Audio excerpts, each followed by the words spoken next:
a little bit about, you mentioned how, Nate Dogg was always taken care of, never had an album out, stuff like that.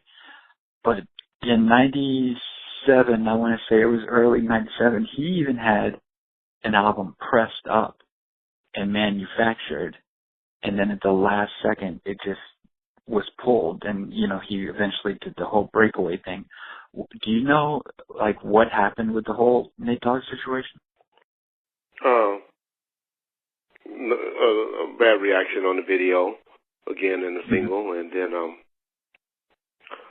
we got a better offer from Breakaway, where we had an override, and they got a big advance on it, and myself and David Mishry developed a great relationship, and I felt it was best for Nate Dogg album to go out on Breakaway and not Death Row at the time. Okay. He had some acts over there, and he was starting to make a little noise with that Breakaway. And so we sold them. Like we did most of them. We sold all of them. Yeah. But Suge always seemed to, or maybe not Suge, but it seemed like there was always extra animosity towards Nate Dogg. And the only reason I say that is the picture that was up in the office with the black eye and the bullet holes and all that. Was that more of a thing he turned his back on us type of deal? Well, the only one that we felt turned their back on at the time was Snoop. He started dissing Suge a little bit too early. But what people don't know is Suge didn't lose on none of those deals. He sold Snoop to Priority Records and Master P, and made overrides on all the albums, probably more than he would have made if I had been signed directly to the label. Nate Dogg was so corrupt, he was released in a bankruptcy filing on his part. Dre was sold to Interscope for half his company. He got $1. The Tupac, he made money off of those albums. Probably still today. Yeah. As far as the Tupac stuff, with the Afeni lawsuit to get control and all that stuff, where, because I'm sure that was right in the thick of things of when you were running it. Do you feel the material would have been better executed and released had it stuck with Death Row, or do you think it was a better move overall for the mom to do what she did with it? Mother didn't do anything. We allowed it to appear like the mother was a label. Mother was just an artist. That's all she got was artist money that Tupac would have got. We did allow a lot of things to happen because at the time the company was financial strapped. So we let Interscope do a lot of things that they normally wouldn't do. But it was probably better because at the time Interscope had a machine that was operating. They were hitting home runs at the time. And so we allowed Interscope to do stuff because our leader was incarcerated and most of our staff was down. But to say that was a bad idea, I mean, I'm the one that pushed for that Greatest Hits album to happen, and for the Changes song, which would push that song, having REL and them do the remix and make that song with Molly and Tom Wally, who facilitated making that song happen. But without me and I remember Steve Berman going up to a private plane to St. Louis to be supposed to meet with Suge is the reason why that deal happened for Interscope, so they can meet their numbers for that quarter. Because Suge didn't want to do it at the time. So we're talking about the greatest hit album that happened that sold 3 to 4 million records. Right. All right. Now, when you guys did compilations like Chronic 2000 and Two Gangsta for Radio and stuff like that, what was the process? Because, like you said, I mean, there were so many songs left over.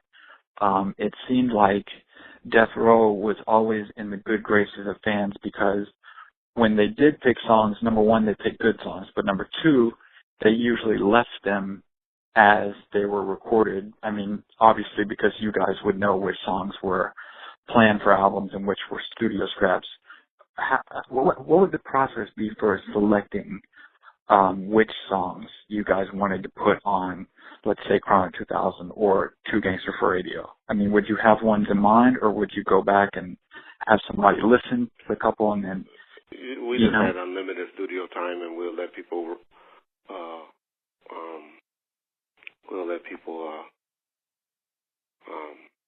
we had unlimited studio time, and we just let them go and record and work.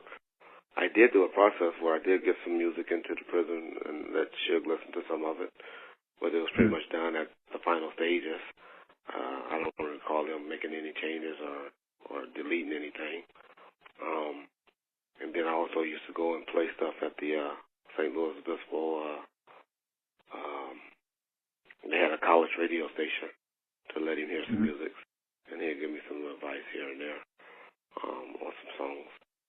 But for the most part, it was just mainly just having a group of people around. You know, Javon Jones, the Realest, I had him around and let him do a lot of A&R help for me at the time. And Das and I were real close at the time. And we made some picks. I brought Kevin Lewis back and brought him back in to help do some stuff, but he was going through some personal things at the time, so he had to get released early. But Kevin Lewis was real instrumental back in the 90s as far as running the studio. But he did help a little bit on the Chronic 2000, so we brought some people back in. But it was basically, we had a team already in place, and we was making hits.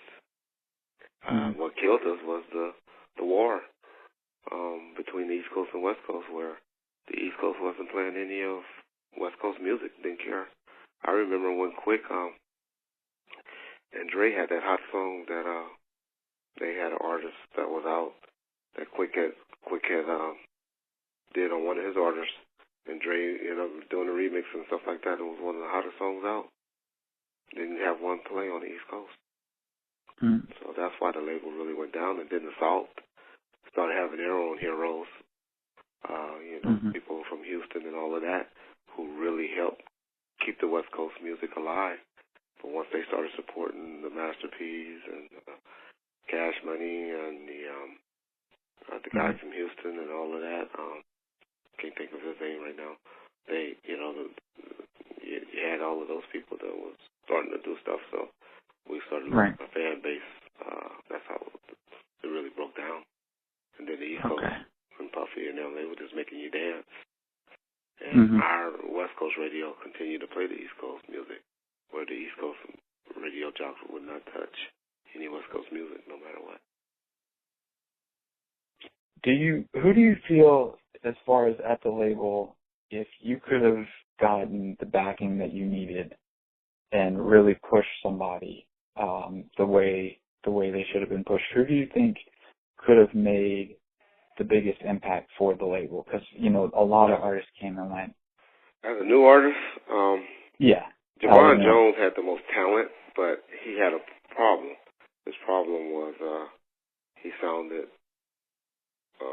and it's not a fake or an act, but he sounded too much like Tupac.